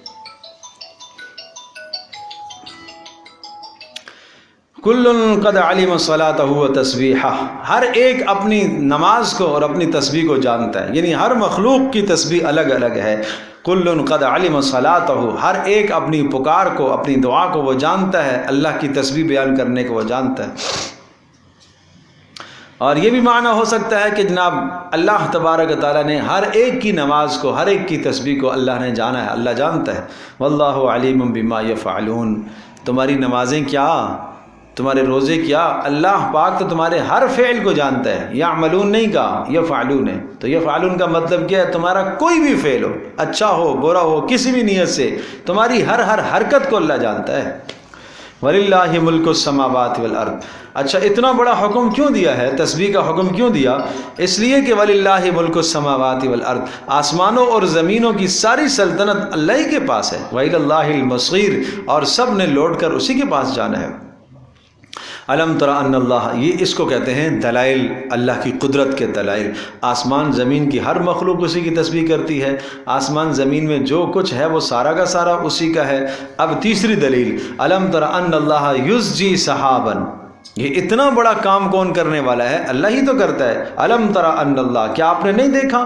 اللہ وہ ذات ہے یزجی سحابا، جو چلاتا ہے بادلوں کو، یزجی ہنکاتا ہے، چلاتا ہے، سحاباً بادلوں کو، ثم یؤلف بینہ، پھر ان بادلوں کو اوپر نیچے تہ بتہ جمع کرتا ہے، ثم یجعلہ رکاما، اللہ ان بادلوں کو جمع کرتا ہے، ثم یجعلہ رکاما، پھر ان کو تہ بتہ بناتا ہے، فتر الودق یخرج من خلالی، اور تو دیکھتا ہے کہ بارش اتر رہی ہوتی ہے، یخرج نکلتی ہے، من خلالہ، اس بادل کے درمیان سے بارش نکلتی ہے۔ اللہ کا نظام ہے، سمندروں سے بہاپ بخارات کی شکل میں اللہ تبارک تعالیٰ سے بلند کرتا ہے اسی پانی کو، فضاؤں میں بلند کر کے پھر اپنی قدرت سے اسے برساتا ہے۔ وَيُنَزِّلُ مِنَ السَّمَاءِ مِن جِبَالٍ، اور وہ اتارتا ہے آسمان سے، آسمان سے اتارتا ہے، من جبال، پہاڑوں کو اتارتا ہے، فیہا من بردن، جن میں اولے بھی ہوتے ہیں، آسمان سے پہاڑوں کو اتارتا ہے۔ اس میں دو معنی، ایک معنی تو ہے جس طرح سے جبال الارض زمین کے پہاڑ ہیں، اسی طرح سے آسمان کے بھی پہاڑ ہیں، اور آسمان کے پہاڑ سے مراد بڑے بڑے بادل جو بارش کو اٹھائے پھرتے ہیں، یہ بھی کس کی طرح ہیں؟ پہاڑوں کی طرح نا، دور سے پہاڑ لگتے ہیں۔ تو یہ معنی ہے وَيُنَزِّلُ مِنَ السَّمَاءِ مِن جِبَالٍ، اور آسمانوں سے اللہ پاک برساتا ہے، بڑے بڑے پہاڑوں کو اللہ پاک برساتا ہے، یعنی بادلوں کو برساتا ہے، ٹھیک ہے۔ اور ایک معنی یہ بھی ہے وَيُنَزِّلُ مِنَ السَّمَاءِ مِن جِبَالٍ فِيهَا مِن بَرَدٍ، کہ اللہ تبارک تعالیٰ آسمان سے اتارتا ہے، پہاڑوں کے اوپر اللہ پاک اتارتا ہے، دنیا کے بڑے بڑے بلند ترین چوٹیاں پہاڑ جو ہیں، جو آسمانوں سے باتیں کر رہے ہوتے ہیں، اللہ تبارک تعالیٰ ان پہاڑوں پر اتارتا ہے۔ کیا چیز اتارتا ہے؟ برد، اولے، برف، نہیں سمجھے؟ جیسے آج کا جو اس وقت کا واقعہ پیش آیا ہے مری کے اندر، یہ کیا ہے؟ آپ دیکھیں جا کے، بڑے بڑے اللہ تبارک تعالیٰ کی قدرت کے شاہکار، اللہ کی قدرت کی نشانیاں۔ میں عام طور پر کہا کرتا ہوں، آج ہمارے مجمع کی جو سیر ہے نا، وہ سیر کا مقصد کیا ہے؟ سیر تفریح کا مقصد نافرمانی، پھر سیر میں ہم آزاد ہوتے ہیں، پھر نماز نہیں تفریح کے لیے آئے ہیں، ارے مسجد میں تھوڑی آئے ہیں، تفریح کے لیے آئے ہیں، پھر دبا کے گانے بجانے ہیں، پھر دبا کے اس میں اللہ کی نافرمانیاں۔ آج سیر میں تو یہ ہوتا ہے، جبکہ حقیقت میں سیر کیا ہے؟ لِنُرِيَهُ مِنْ آیاتنا، اللہ پاک نے اپنے نبی پاک صلی اللہ علیہ وسلم کو بھی سیر کروائی ہے نا۔ سبحان الذی اسریٰ بعبدہ، پاک ہے وہ پاک پروردگار جس نے اپنے بندے کو راتوں رات سیر کرائی، مسجد حرام سے مسجد اقصیٰ تک، اور وہاں سے آسمانوں تک، سدرۃ المنتہا اور جنت اور جہنم کے سارے نظارے دکھائی۔ سیر کی غرض کیا ہے؟ لِنُرِيَهُ مِنْ آیاتنا، تاکہ ہم اپنی قدرت کی نشانیاں دکھائیں۔ پتہ یہ چلا کہ سیر کی غرض اللہ کی قدرت کی نشانیاں دیکھنا ہے۔ اس غرض سے سفر کیا کرو، اس غرض سے سیر کیا کرو۔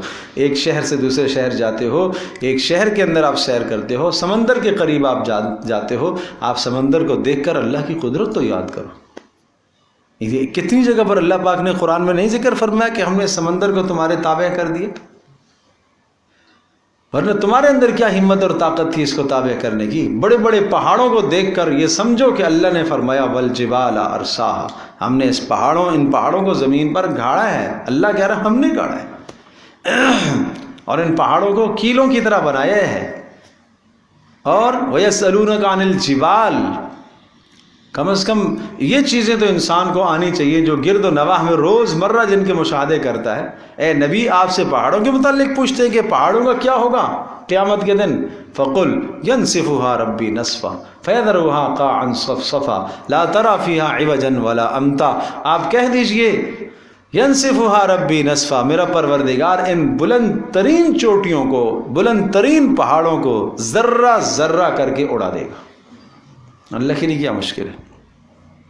جو بڑے بڑے پہاڑ، برف کے پہاڑ اتارتا ہے، اور وہ دنیا کے پہاڑوں پر آ کے برف جب جمتی ہے تو وہ ایک ایک ذرہ ہو کر نہیں آتی آسمان سے۔ جب وہ برستی ہے تو کیسے برستی ہے؟ ایک ایک ذرہ ہی تو آتی ہے۔ اس ایک ایک ذرے کو کس طرح سے اللہ جمع کر رہا، تو جو پاک پروردگار اس ایک ایک ذرے کو جمع کر رہا ہے جو انسانوں کی تباہی اور ہلاکت کا سبب بن جاتی ہے، تو کیا وہ رب اس کو بکھیر نہیں سکتا؟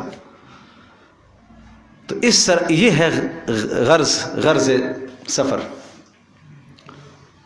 اس نظریے سے آدمی سفر کرتا ہے تو پھر انسان کا سفر کا بنتا ہے۔ پھر افلم یسیروا فی الارض، قرآن میں کتنی جگہ، کیا یہ لوگ سیر نہیں کی انہوں نے زمین کی؟ یہ زمین میں گھومتے نہیں ہیں؟ دیکھیں تو صحیح، کیف کان عاقبۃ الذین من قبل، کیا انجام ہوا ان لوگوں کا جو ان سے پہلے گزرے، کیا انجام ہوا؟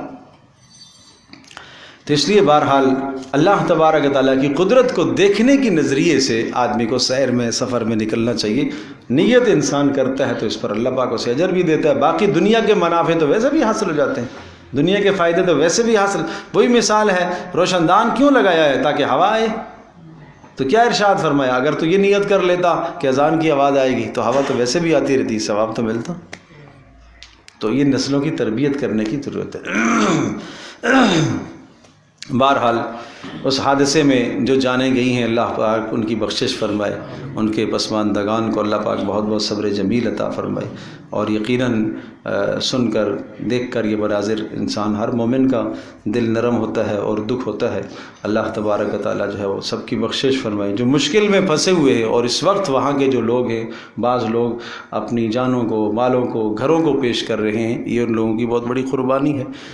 اور یہی ہونا چاہیے کہ مومن کسی بھی جگہ پر پریشان ہو تو دوسرے مومن کو بھی اس کے لیے پریشان ہونا چاہیے، جو اس سے بن پڑے اپنی جان، مال، وقت، اپنی صلاحیت اس پر لگانا چاہیے۔ تو وہاں علماء ہیں، مدارس ہیں، مساجد ہیں، الحمدللہ بہت اہتمام کے ساتھ اس وقت وہ کام کر رہے ہیں، اور دیگر جو تنظیمیں کام کر رہی ہیں، وہ سب کا کام ایسا ہے جو قابل تحسین ہے اور بہت احسن ہے۔ فَيُصِيبُ بِهِ مَن يَشَاءُ، تو پھر اللہ تبارک تعالیٰ اس بارش کے ذریعے سے ان بادلوں کو جہاں چاہتا ہے پہنچاتا ہے، وَيَصْرِفُهُ عَن مَن يَشَاءُ، اور جہاں سے چاہتا ہے اللہ پاک پھیر دیتا ہے۔ اللہ اکبر، کیا اللہ کی قدرت کے نمونے ہیں۔ یکاد ثنا برقہ یذہب بالابصار، قریب ہے کہ وہ بجلی کی جو چمک اور گرج آتی ہے تو وہ آنکھوں کی بینائی ہی نہ لے جائے، ایسا ڈر لگ رہا ہوتا ہے۔ یقلب اللہ اللیل والنہار، اور اللہ وہ ذات ہے جو بدلتا ہے دن کو اور رات کو۔ ان فی ذلک لعبرۃ، اس میں سب بڑی عبرت ہے، لأولی الابصار، عقل مندوں کے لیے، بصیرت رکھنے والوں کے لیے۔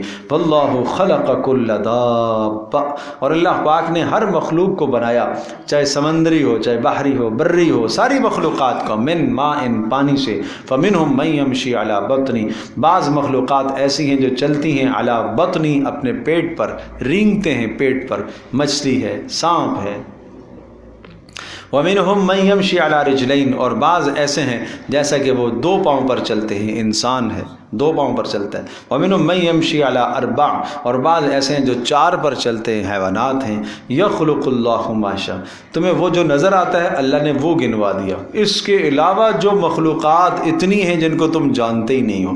يَخْلُقُ اللَّهُ مَا يَشَاءُ، اللہ جو چاہتا ہے وہ پیدا کرتا ہے۔ إِنَّ اللَّهَ عَلَى كُلِّ شَيْءٍ قَدِيرٌ، اس کو کہتے ہیں علت اور دلیل، کیوں جو چاہتا ہے پیدا کرتا ہے، اس لیے کہ وہ ہر چیز پر قدرت رکھتا ہے۔ تو جب وہ ہر چیز پر قدرت رکھتا ہے، اس اللہ کی طرف تمہیں دعوت دی جا رہی ہے کہ مساجد کے ماحول میں جڑو. لقد انزلنا آیات مبینات. اچھا، اس اللہ سے تعلق کیسے قائم ہوگا؟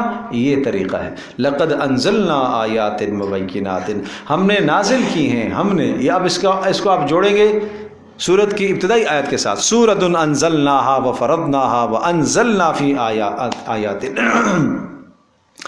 ہم نے ہدایت نامہ نازل کیا ہے، آیات مبینات، واللہ یہدی من یشاء، اور اللہ پاک جسے چاہتا ہے. اچھا، اس سے ہدایت کیسے حاصل کر سکتے ہیں؟ جسے اللہ چاہے گا ہدایت دے گا سیدھے راستے کی طرف، لیکن جس کے اندر طلب ہوگی، انابت ہوگی، اللہ کی طرف رجوع کرے گا. وَيَقُولُونَ آمَنَّا بِاللَّهِ وَبِالرَّسُولِ وَأَطَعْنَا. اب یہ وہ منافقوں کا حال ہے کہ جو زبان سے تو کہتے ہیں کہ ہم ایمان لائے، وَيَقُولُونَ، اور یہ لوگ زبان سے تو دعویٰ کرتے ہیں آمنا باللہ، ہم اللہ پر ایمان لائے، وبالرسول، اور کیا کرتے ہیں؟ رسول پر ایمان لائے، وَأَطَعْنَا، اور کہتے ہیں کہ ہم نے رسول کی بات کو بھی مانا ہے، لیکن ثُمَّ يَتَوَلَّى فَرِيقٌ مِّنْهُم مِّن بَعْدِ ذَلِكَ، لیکن پھر ان میں سے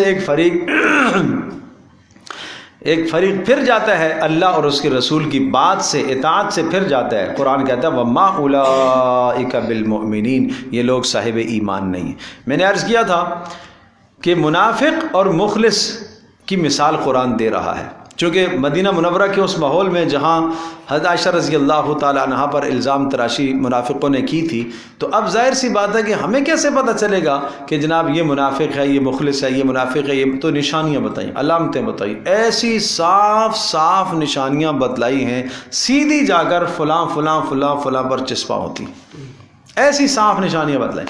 نام قرآن کسی کا ذکر نہیں کرتا، قرآن نشانیاں بتاتا ہے. اور ہر آدمی گویا کہ اہل ایمان کو بھی تنبیہ ہے کہ تم بھی اپنا محاسبہ کر لو، امتحان کر لو اپنا، کہ کہیں یہ برائیاں تمہارے اندر تو نہیں موجود ہیں. اور ادھر منافقوں کو بھی تنبیہ ہے کہ تمہیں توبہ ہونی چاہیے، توبہ کر لینی چاہیے، اللہ کی طرف رجوع تمہیں کر لینا چاہیے. کیوں کر لینا چاہیے؟ تمہیں معلوم نہیں ہے کہ تمہارے دل کے اندر جو برائی ہے اس برائی کو اللہ کھول کھول کے بیان کر دیتا ہے. تم نے جو سوچا محمد رسول اللہ کے خلاف، رسول اللہ کو جو اطلاع اللہ نے کر دی ہے اور دے دی ہے، اس کا مطلب یہ ہوا نا کہ اللہ پاک تمہارے دلوں کے حالات سے آگاہ ہے. تو یہ بات تمہارے لیے کافی نہیں ہے کیا؟ آپ سنیے، وَإِذَا دُعُوا إِلَى اللَّهِ وَرَسُولِهِ، اور جب ان کو بلایا جاتا ہے اللہ اور اس کے رسول کی طرف، دعوت دی جاتی ہے، بلایا جاتا ہے، لِيَحْكُمَ بَيْنَهُمْ، تاکہ فیصلہ ہو، إِذَا فَرِيقٌ مِّنْهُمْ مُعْرِضُونَ، تو ایک فریق وہاں سے اعراض کرتا ہے، اللہ اور اس کے رسول کے فیصلے کو قبول کرنے سے اعراض کرتا ہے، قبول نہیں کرتے. وَإِن يَكُن لَّهُمُ الْحَقُّ يَأْتُوا إِلَيْهِ مُذْعِنِينَ. بڑا عجیب المیہ ہے آج بھی ہمارے ماحول کا. اب ترجمہ سنیے پہلے. وَإِن يَكُن لَّهُمُ الْحَقُّ، اور اگر حق اس کے لیے ثابت ہو جاتا ہے تو پھر يَأْتُوا إِلَيْهِ مُذْعِنِينَ، پھر دوڑتا ہوا آتا ہے. کیا مطلب؟ دو آدمی جب آپس میں جھگڑا کر رہے اور آپ کو حکم بنایا جائے، فیصلہ کرو، دونوں سے پوچھا جائے بھائی جو فیصلہ کرو گے اس پر تم راضی ہو؟ جی ہم راضی.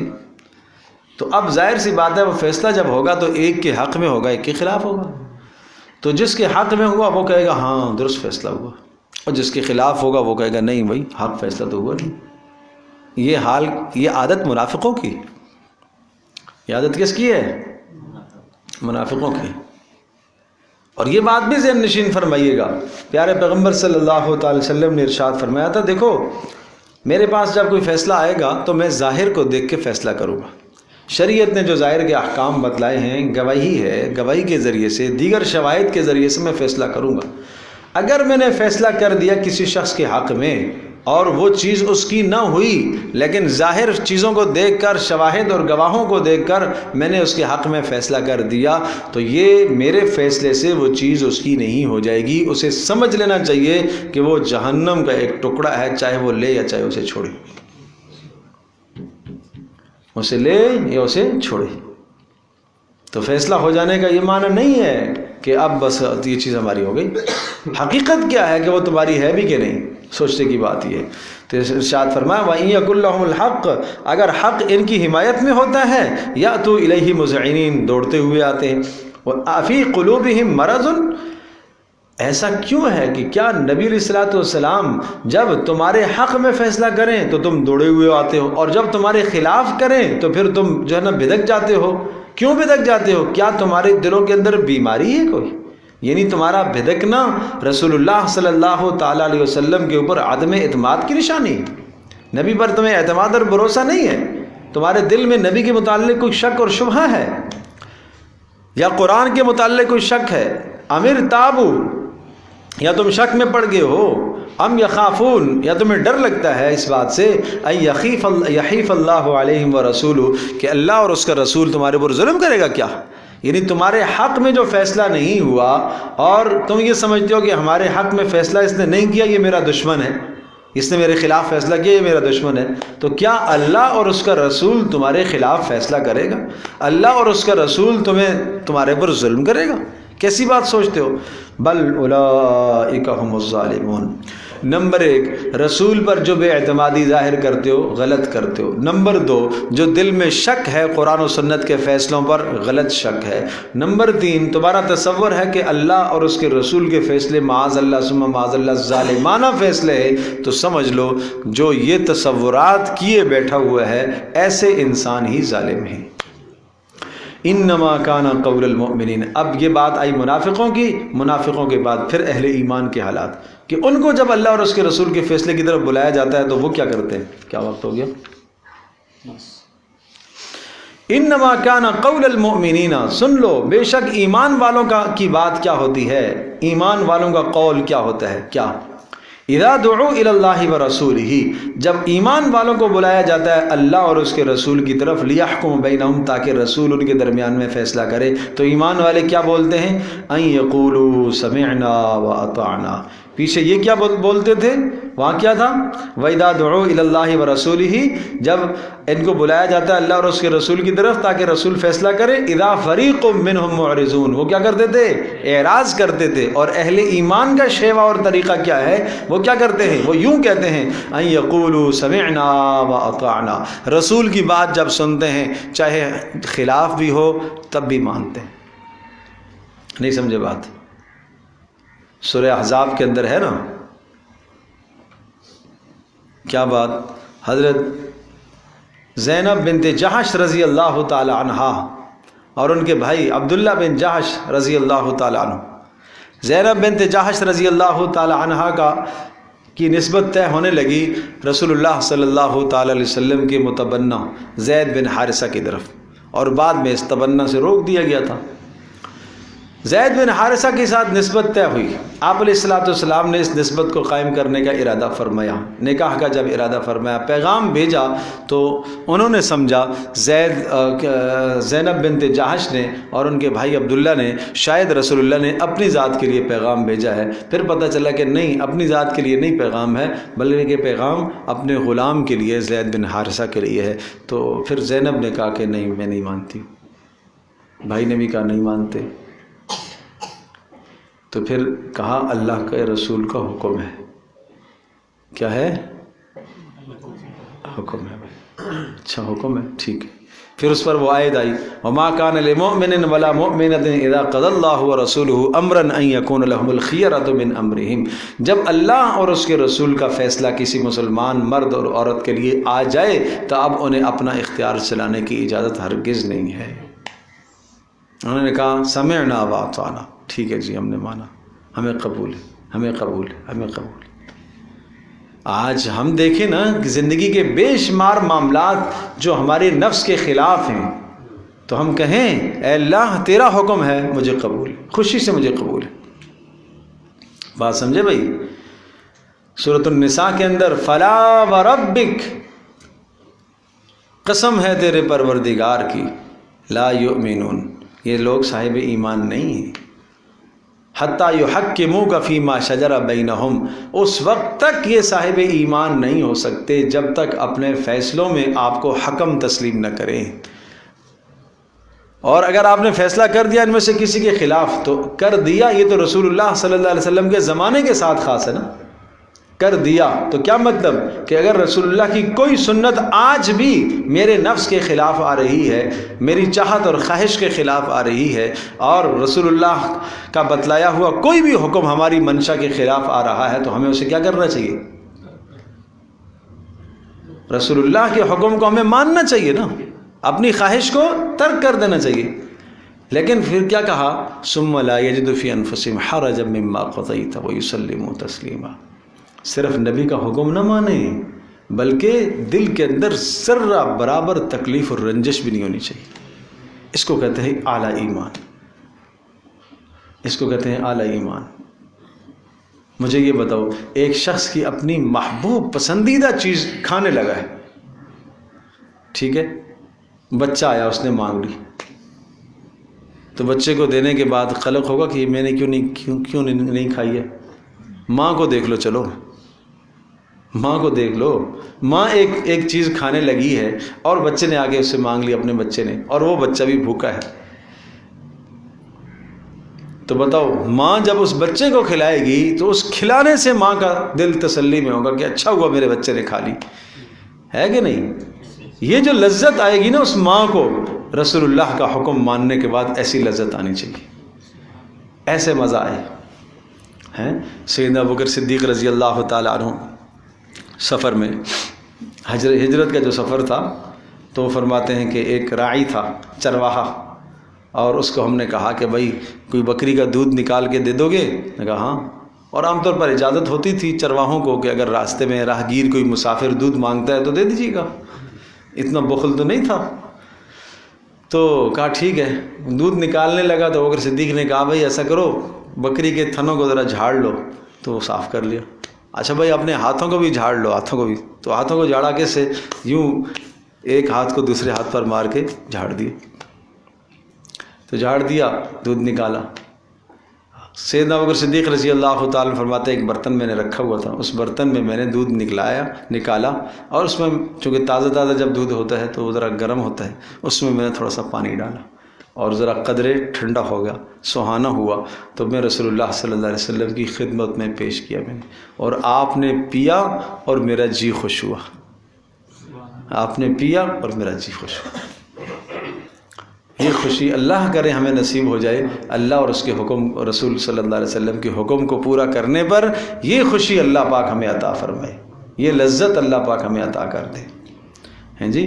تو اس طرح سے اب آپ کوشش فرمائیں اپنی زندگی میں، معاملات میں، معاشرت میں، شادی بیاہ میں، تمام چیزوں میں رسول اللہ صلی اللہ علیہ وسلم کی سنت کیا ہے. دل خوش ہو جائے، باغ ہو جائے کہ میں نے آج اپنے نبی کی سنت کو پورا کیا.